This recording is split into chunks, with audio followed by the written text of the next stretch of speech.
Good morning વિદ્યાર્થી મિત્રો, હું તના એજ્યુકેશનલ કેમ્પસ ધોરણ 7ના ગુજરાતી વિષયની શિક્ષિકા. ઓનલાઈન ટીચિંગમાં આપ સૌનું સ્વાગત છે. બાળકો, આપણે ગુજરાતીમાં પાઠ 14 સુધીનો અભ્યાસ કર્યો. આજે આપણે સ્વાધ્યાય પોથીમાં પાઠ 14ના પ્રશ્ન જવાબ છે એ સુંદર અક્ષરે લખીશું અને સાથે સાથે એની સમજૂતી મેળવીશું. પાઠ 14 આવ ભણાવ. પ્રશ્ન 1, નીચેના દરેક પ્રશ્નના ઉત્તર માટે આપેલા વિકલ્પોમાંથી સાચો વિકલ્પ શોધીને તેનો ક્રમ અક્ષર પ્રશ્નની સામે બોક્સમાં લખો. પ્રશ્ન 1, આવ ભણાવ. આ ગદ્યના લેખકનું નામ જણાવો. A Vinod Bhatt, B Shahbuddin Rathod, C Tarak Mehta અને ડી રતિલાલ બોરીસાગર. તો જવાબમાં આવશે option number B, Shahbuddin Rathod. પ્રશ્ન નંબર 2, લેખક અને બીજા સૌ મોચીને મામા કહેતા કારણ કે એ સામાન્ય હતું. બી, લેખકની બા તે ગામના જ હતા. સી, લેખક મોસાળમાં રહેતા હતા. ડી, મોચી ખરેખર લેખકના મામા હતા. તો સાચો જવાબ શું આવશે બાળકો? ઓપ્શન નંબર એ સામાન્ય હતું. પ્રશ્ન 3, આવ ભણાવો પાઠમાં એ બૂટ બનાવવાની માથાકૂટ છે, દુધા મામા ધક્કા ખવડાવે તેની વાત છે, બૂટ ખોવાઈ જવાની વાત છે, બૂટ ખરીદવાના વિષયને લઈને હાસ્યની વાત છે. તો જવાબમાં આવશે બાળકો ઓપ્શન નંબર ડી, બૂટ ખરીદવાના વિષયને લઈને હાસ્યની વાત છે. પ્રશ્ન 4, પરિવારમાં લેખકના બૂટ માટે સર્વાનુમતે નક્કી થતું કે એ બૂટ નવા જ બનાવવા, બી, દુધા મામાને ત્યાં જ માપ આપવું, સી, બૂટ રિપેર કરાવી દેવા અને ડી, બૂટ ખરીદવા જ નહીં. તો જવાબમાં આવશે ઓપ્શન નંબર સી. પ્રશ્ન 5, આ પાઠમાં પરમાણુ એટલે એ બૂટ, બી, માપ, સી, પરિણામ, ડી, બૂટની દોરી. તો જવાબમાં આવશે ઓપ્શન નંબર બી, માપ. પ્રશ્ન 6, લેખકના પુત્ર અફઝલે માગેલા બૂટની કિંમત કેટલી હતી? એ 240 રૂપિયા, બી 440 રૂપિયા, સી 220 રૂપિયા અને ડી 250 રૂપિયા. જવાબમાં આવશે ઓપ્શન નંબર એ 240 રૂપિયા. પ્રશ્ન 7, આવ ભણાવ પાઠ મુજબ કયો પ્રસંગ લેખક માટે બૂટ પહેરવાનો ન ગણી શકાય? એ મેળો, બી નવરાત્રી, સી ગણેશોત્સવ, ડી જન્મદિવસ. ઓપ્શન નંબર ડી, જન્મદિવસ. પ્રશ્ન 2, નીચેની ખાલી જગ્યા પૂરો. પહેલું, લેખકના પુત્રનું નામ ખાલી જગ્યા હતું, અકબર અને અફઝલ. તો જવાબમાં શું આવશે બાળકો? અફઝલ.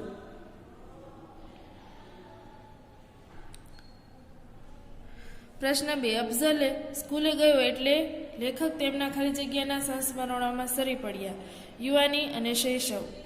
તો જવાબમાં શૈશવ. શૈશવ એટલે બાળપણ. પ્રશ્ન 3, લેખક ખાલી જગ્યાની જેમ હાર્યા વિના બૂટની માંગણી કર્યા કરતા હતા, નેપોલિયન અને સમ્રાટ અશોક. શું આવશે? નેપોલિયન.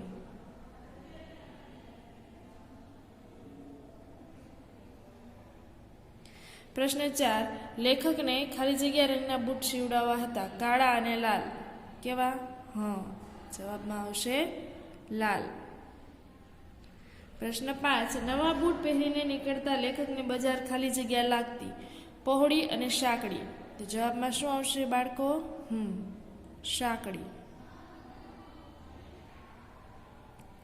પ્રશ્ન 6, લેખકને આજે પણ નવા બૂટ લેવાના થાય ત્યારે ખાલી જગ્યાનો સ્નેહભીનો અવાજ અચૂક યાદ આવે છે, છોટુ મામા અને દુધા મામા. શું આવશે? દુધા મામા.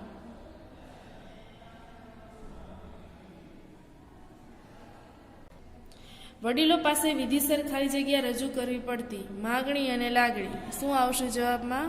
માગણી. પ્રશ્ન 8, સમગ્ર પરિવાર માટે એ ખાલી જગ્યા સમસ્યા બની જતી, જટિલ અને મોટી. તો જવાબમાં આવશે જટિલ. પ્રશ્ન નંબર 9, મારા કર્મે લખ્યું, નસીબ અને કથિર. શું આવશે? કથિર. હવે જોઈએ પ્રશ્ન 3, નીચે આપેલા વિધાનો ખરા છે કે ખોટા તે જણાવો. પહેલું, આવ ભણાવ એક હાસ્ય કથા છે. તો સાચું. પ્રશ્ન 2, લઈ લેજે બૂટ મોજા અને વધે તે રાખજે. આ વાક્ય શાહબુદ્દીન રાઠોડ બોલે છે. તો સાચું. પ્રશ્ન 3, લે મૂક ભાણા પગ. આ વાક્ય શાહબુદ્દીન રાઠોડ બોલે છે. તો ખોટું. પ્રશ્ન 4, લેખક બૂટનું માપ શનિવારે આપવા ગયા હતા. તો સાચું. છોટુ મિયા બાવળા સ્ટેશને સ્ટેશન માસ્તર હતા. તો ખોટું. લેખકને દુદામામા પાસેથી નવા બૂટ 12 મહિને મળતા. તો સાચું. પ્રશ્ન 4, નીચેના દરેક પ્રશ્નનો ઉત્તર 1-2 વાક્યમાં લખો. પ્રશ્ન 1, અફઝલે લેખક પાસેથી શી માંગણી કરી? તો જવાબમાં લખીએ આપણે, અફઝલે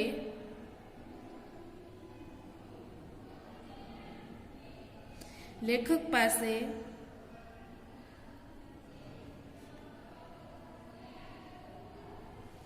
નવા બૂટ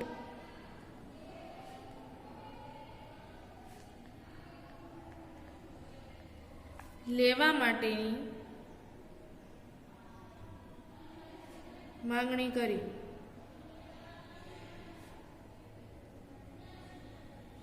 પ્રશ્ન 2, ભાણાને કયા પ્રસંગોએ બૂટ પહેરીને મહાલવાની તીવ્ર ઈચ્છા થતી હતી? તો જવાબમાં લખીએ, ભાણાને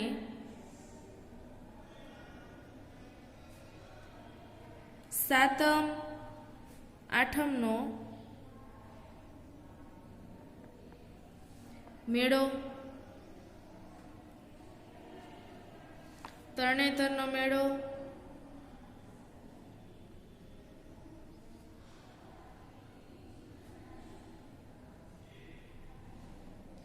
ગણેશ ઉત્સવ,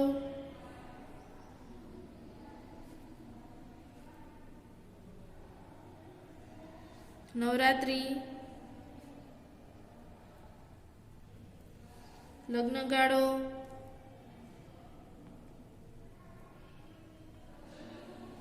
શાળાના પ્રવાસો,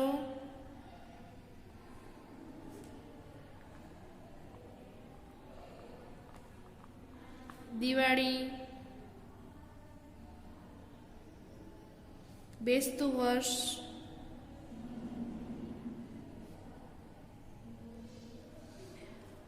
વગેરે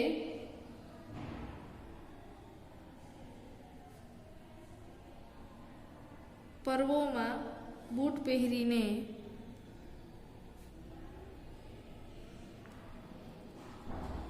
મહાલવાની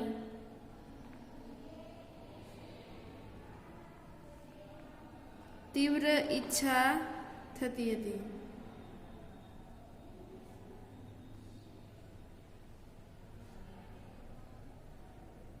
પ્રશ્ન 3, સોમાને જોડા આપવામાં આવ્યા ત્યારે તેણે શું કર્યું? સોમાને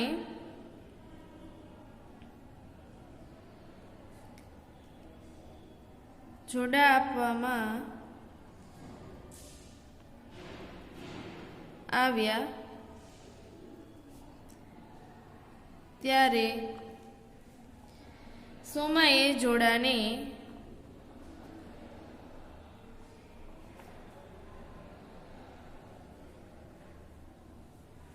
પ્રથમ હાથમાં લઈ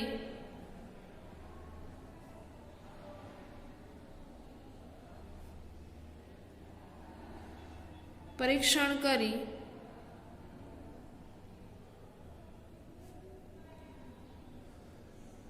લેખકને પગે લાગી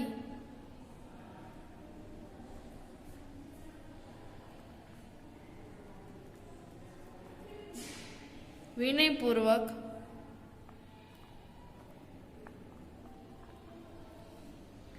જોડા પાછા આપી દીધા.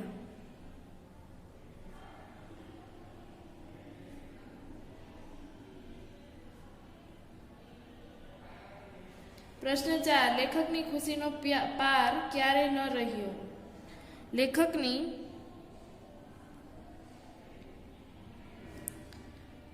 નવા બૂટની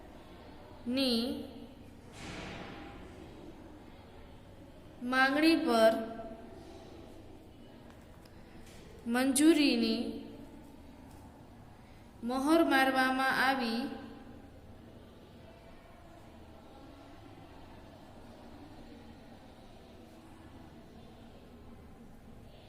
અને દુદામામાને ત્યાં જઈ પરમાણુ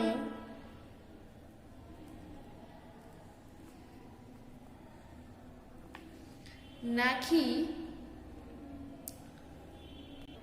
આવજે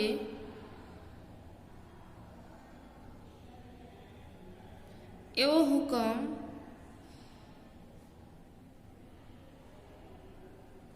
કરવામાં આવ્યો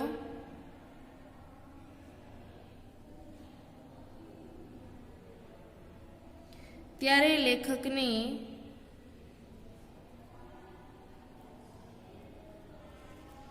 ખુશીનો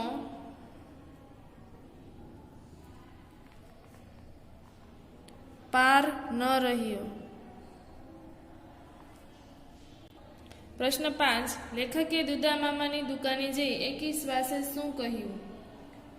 લેખકે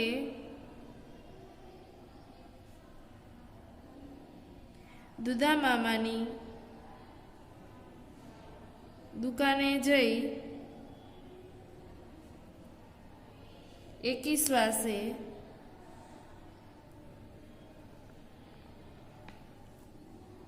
કહ્યું કે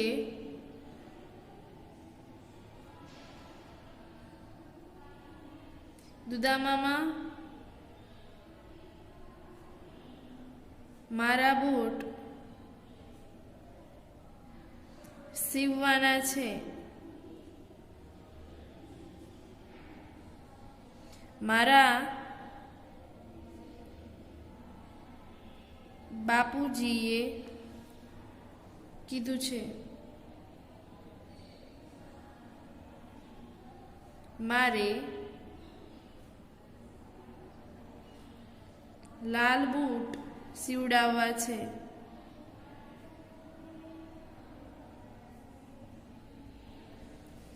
પ્રશ્ન 6. દુધા મામાએ લેખકને પ્રથમ વખત બૂટ લઈ જવાનું ક્યારે કહ્યું? દુધા મામાએ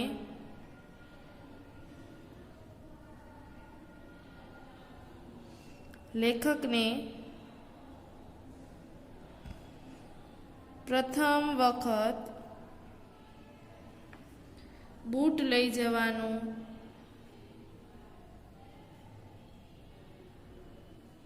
ગુરુવારે કહ્યું.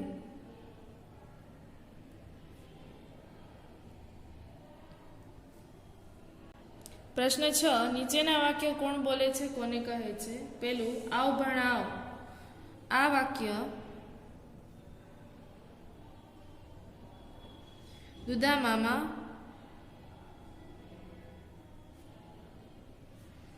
મોચી બોલે છે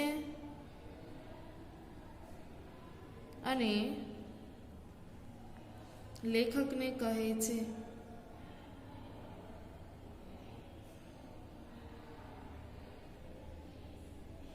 પ્રશ્ન 2. અરે, તમને 10 વાર કીધું કે લાલ કરવાના છે. આ વાક્ય લેખક બોલે છે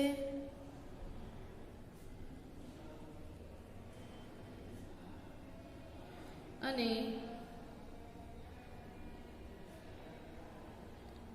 દુધા મામા મોચીને કહે છે.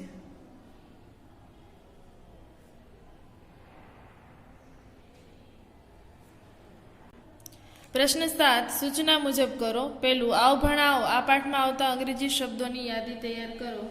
તો લખીએ આપણે. મીટિંગ, રિપેર, ટાઇફોઇડ,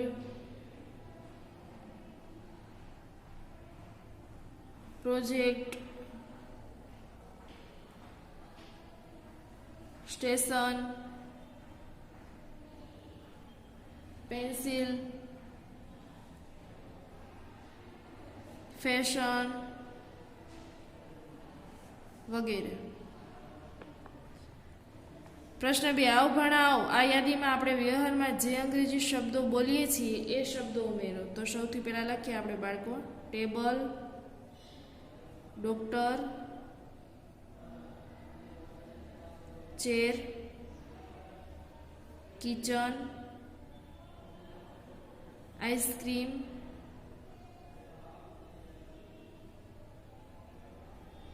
ને નોટબુક. પ્રશ્ન 3. આવો ભાણાઓ પાઠમાં આવતા અંગ્રેજી શબ્દોના ગુજરાતી અર્થ શોધો અને લખો. સૌથી પહેલા છે મીટિંગ, તો મુલાકાત. ત્યારબાદ છે રિપેર, તો સમારકામ. ત્યારબાદ છે ટાઇફોઇડ,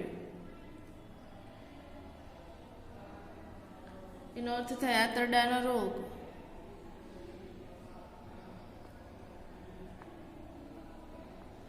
ત્યારબાદ છે પ્રોજેક્ટ, તો એનો અર્થ થાય યોજના. સ્ટેશન, તો એનો અર્થ થાય વિરામ સ્થળ.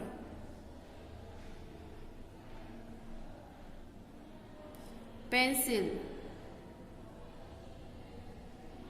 તો એનો અર્થ થાય શીશ પેન.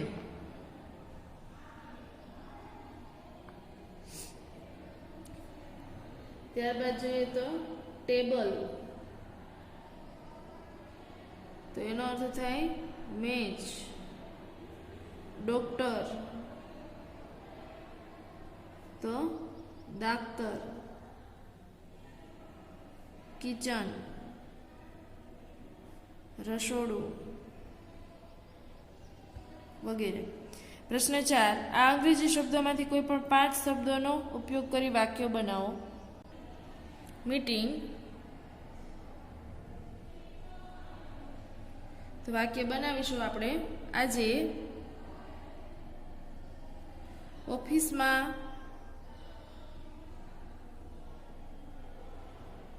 વાર્ષિક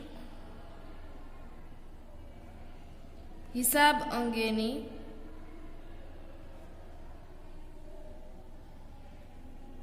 મીટિંગ હતી.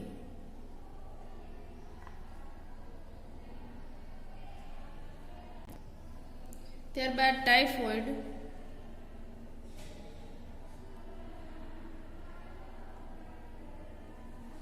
નમ્રતાને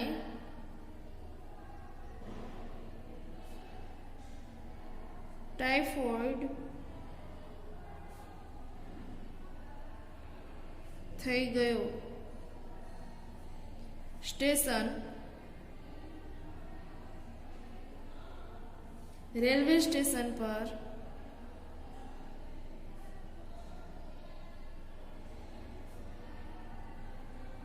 ટ્રેન આવીને ઊભી રહી.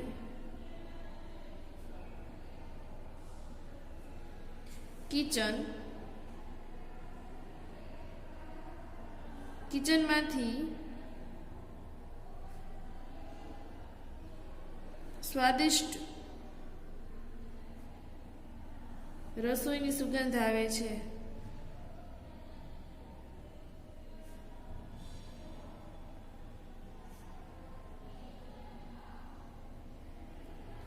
ટેબલ,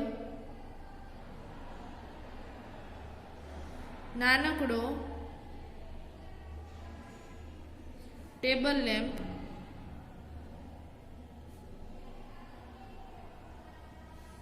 ખૂબ જ પ્રકાશ આપે છે.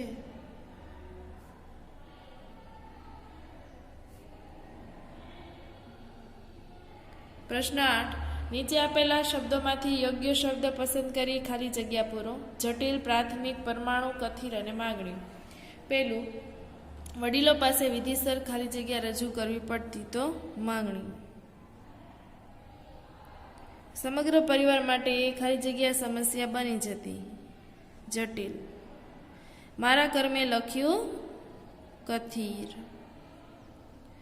દુદામામાને ત્યાં જઈ ખાલી જગ્યા નાખી આવજે, તો પરમાણુ. બુટના પ્રોજેક્ટનો ખાલી જગ્યા તબક્કો આ રીતે પૂરો થતો, તો પ્રાથમિક.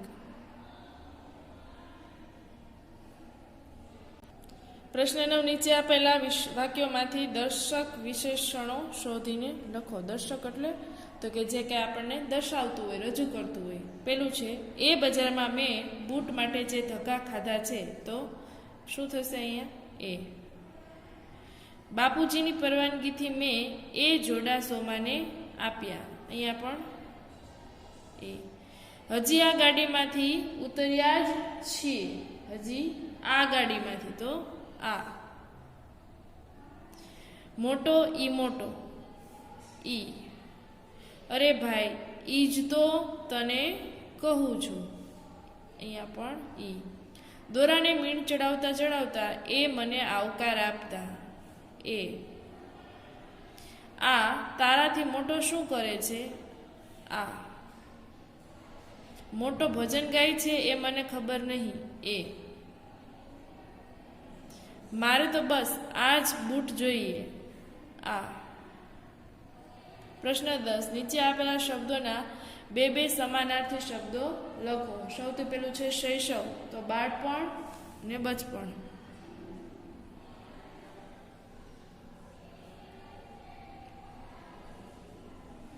યાતના, તો શું થશે? મુશ્કેલી અથવા મુસીબત. સમસ્યા, તો ઉપાધિ અને મુશ્કેલી. અહીંયા યાતના તો દુઃખ પણ લખી શકીએ. તીવ્ર, તો શું થશે બાળકો? અનહદ. અતિશય. આક્રોશ, ક્રોધ અને ગુસ્સો.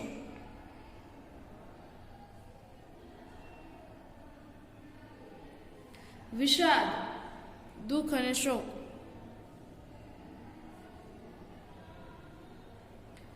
પર્વ, ઉત્સવ, તહેવાર.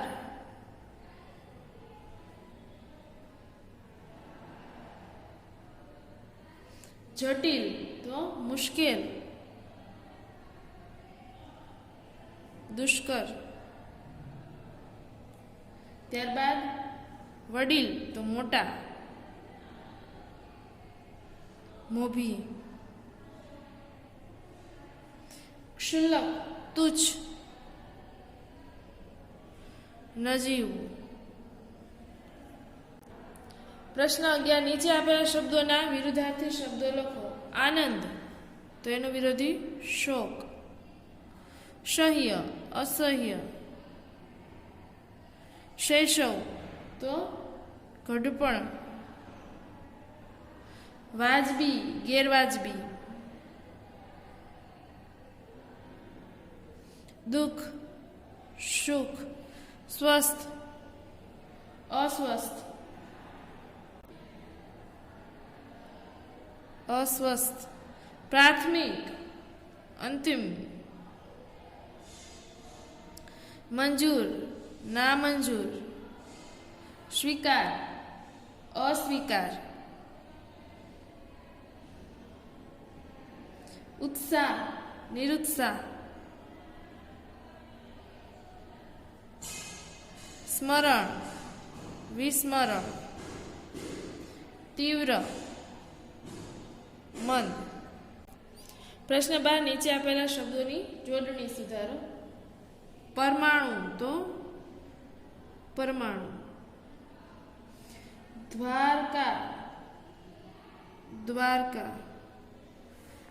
સ્મૃતિ, સ્મૃતિ. પ્રાથમિક, પ્રાથમિક. માગણી, નેપોલિયન.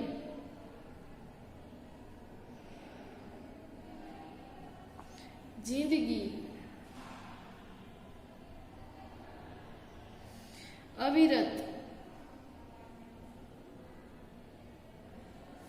પરિસ્થિતિ, જટિલ. રસપૂર્વક. માનસિક,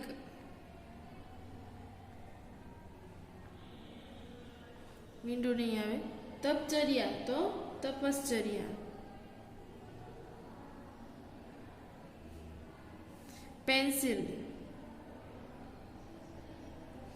પ્રશ્ન નીચેના દરેક શબ્દ સમૂહ માટે એક એક શબ્દ લખો. સહન ન થઈ શકે તેવું તો અસહ્ય. ગૂંચવણ ભરેલી બાબત તો જટિલ. બૂટની અંદર નાખવામાં આવતું નરમ છૂટું પડ સગથળી. આવેશ કે ગુસ્સાથી બાવરું બનેલું ધુઆ પુઆ.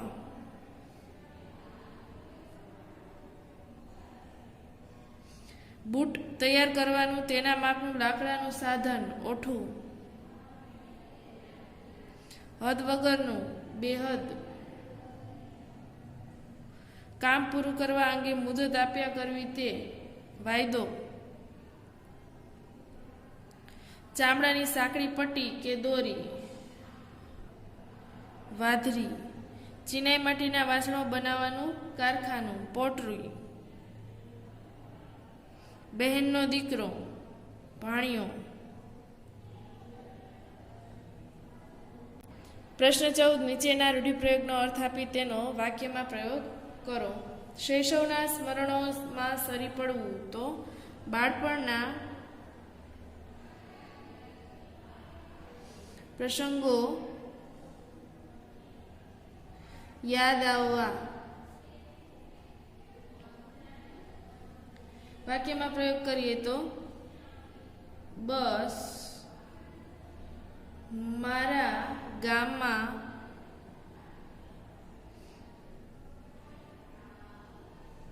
પહોંચી એવી હું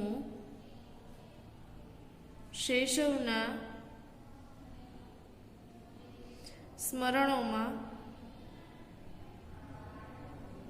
સરી પડી. માનસ પટ પરથી પસાર થવું યાદ આવવું. વાક્યમાં પ્રયોગ કરીએ તો બાલ મંદિરમાં રમતા બાળકોને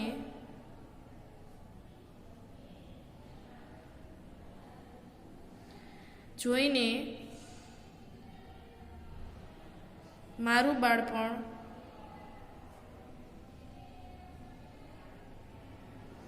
માનસપટ પરથી પસાર થયું.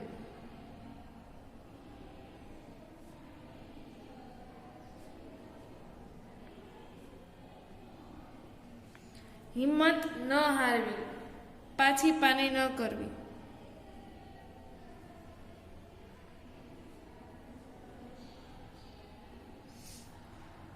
સામે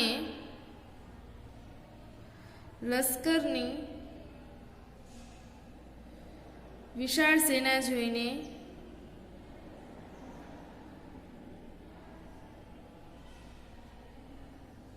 પણ અકબર હિંમત ન હાર્યો.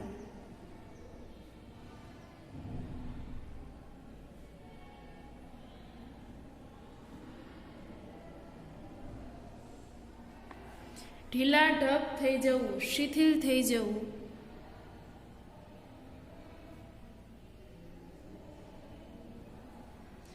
પરીક્ષામાં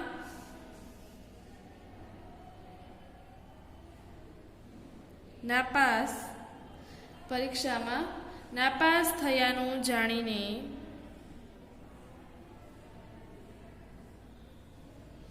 રવિ ઢીલો ઢફ થઈ ગયો. મંજૂરીની મહોર મારવી, સંમતિ આપવી.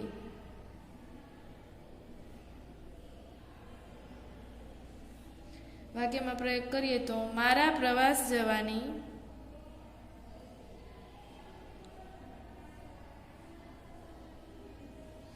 બાબત પર પપ્પાએ મંજૂરીની મહોર મારી.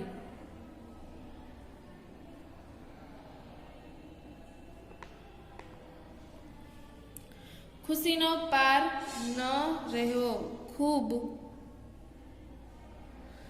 આનંદિત થઈ જવું.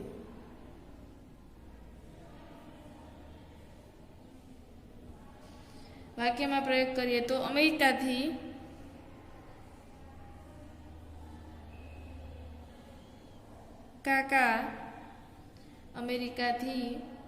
કાકા આવે છે એ જાણી મારી ખુશીનો પાર ન રહ્યો.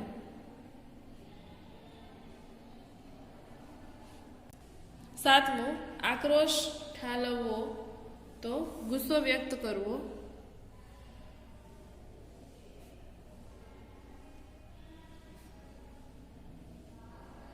વાક્યમાં પ્રયોગ કરીએ તો ચૂંટણીમાં જીત્યા બાદ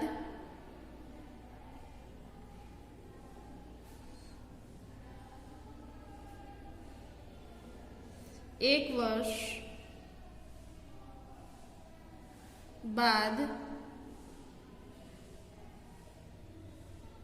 દેખાતા નેતા પર જનતાએ આક્રોશ ઠાલવ્યો. ધુઆ પુઆ થવું તો ક્રોધે ભરાવું.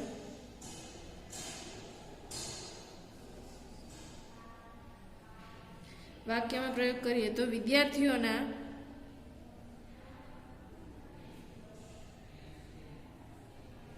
અવિરત તોફાન જોઈ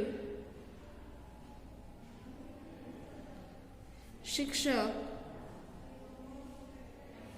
ધુઆ પુઆ થઈ ગયા.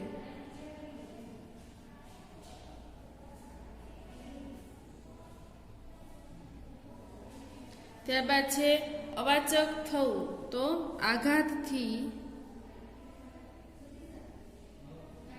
મૂંગા થઈ જવું. આઘાતથી મૂંગા થઈ જવું. વાક્યમાં પ્રયોગ કરીએ તો પત્નીનું અપમાન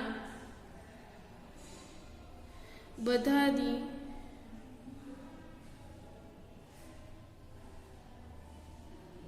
હાજરીમાં કરતા પતિનો મિત્ર અવાચક બની ગયો. આંખે અંધારા આવી જવા. શું કરવું તે ન સૂઝવું. વાક્યમાં પ્રયોગ કરીએ તો દીકરાનો ગંભીર અકસ્માત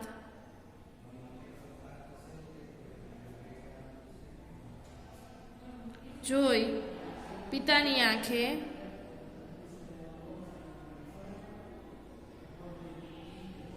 અંધારા આવી ગયા. હાથ વગું હોવું સહેલાઈથી મળી જાય તેવું હોવું. વાક્યમાં પ્રયોગ કરીએ તો લાઈટ જાય ત્યારે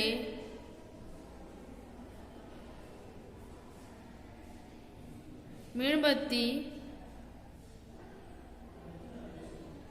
હાથ વગી હોય તો સારું.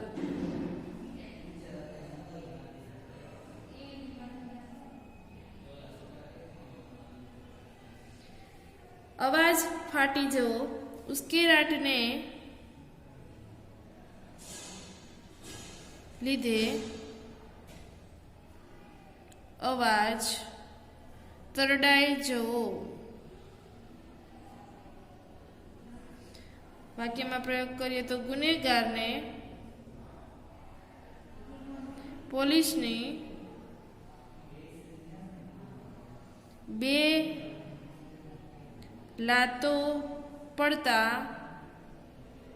તેનો અવાજ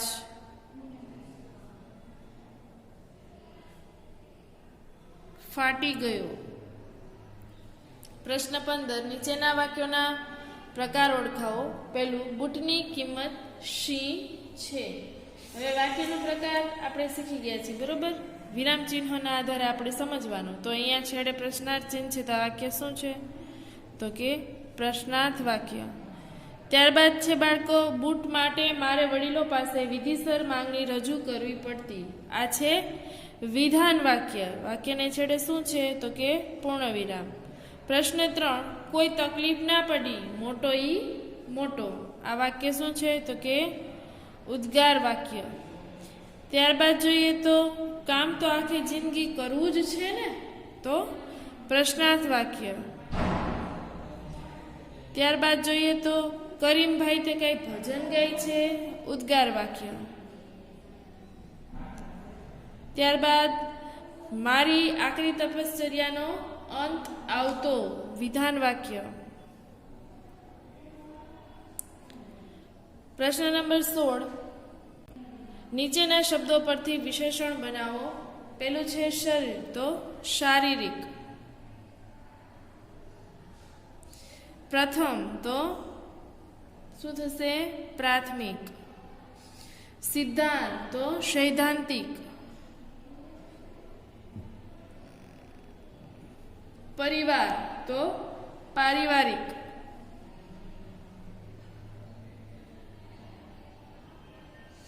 વ્યવસ્થા વ્યવસ્થિત.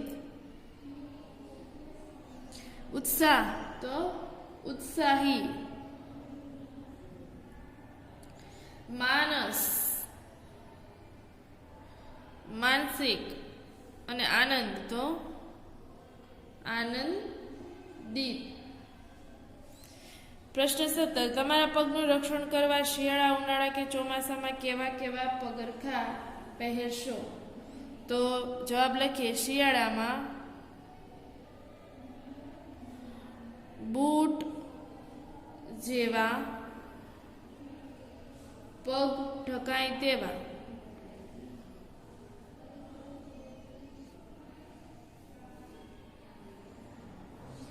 ઉનાળામાં ખુલતા અને સુવાળા સેન્ડલ જેવા.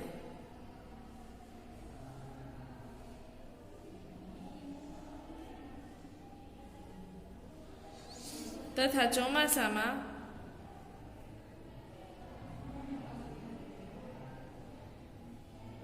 લપસી ન પડાય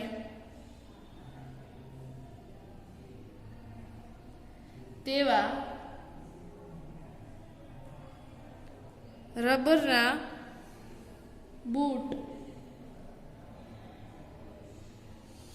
જેવા જોડા પહેરીશું. પ્રશ્ન 18, આપેલા શબ્દોને શબ્દકોષ્ટના ક્રમમાં ગોઠવો. મામા, મોજા, માગણી, મહાન, મેળો, મંદિર અને મહિનો. તો સૌથી પહેલા આવશે બાળકો મહાન. બધા એમાંથી શરૂઆત થાય છે, તો આપણે બારાક્ષરી પ્રમાણે લખવાનું. પછી તો મહિનો, ત્યારબાદ મંદિર, માગણી, મામા, મેળો અને મોજા. અહીંયા બાળકો મંદિર છે એ આપણે લાસ્ટમાં લખીશું, બરોબર. સૌથી પહેલા મહાન, પછી મહિનો, માગણી, મામા, મેળો, મોજા અને છેલ્લે મંદિર. હવે છે તમારો યાદગાર પ્રસંગ વિષય ઉપર 10 વાક્યો બનાવી તમારી નોટબુકમાં લખો. હવે અહીંયા આ પાઠ છે એ કમ્પ્લીટ થાય છે બાળકો. તમારી સ્વામાં સારા અક્ષરે લખી લેજો, બરોબર, અને સમજૂતી મેળવી લેજો. Stay home, stay safe. જય મા મહાદેવ.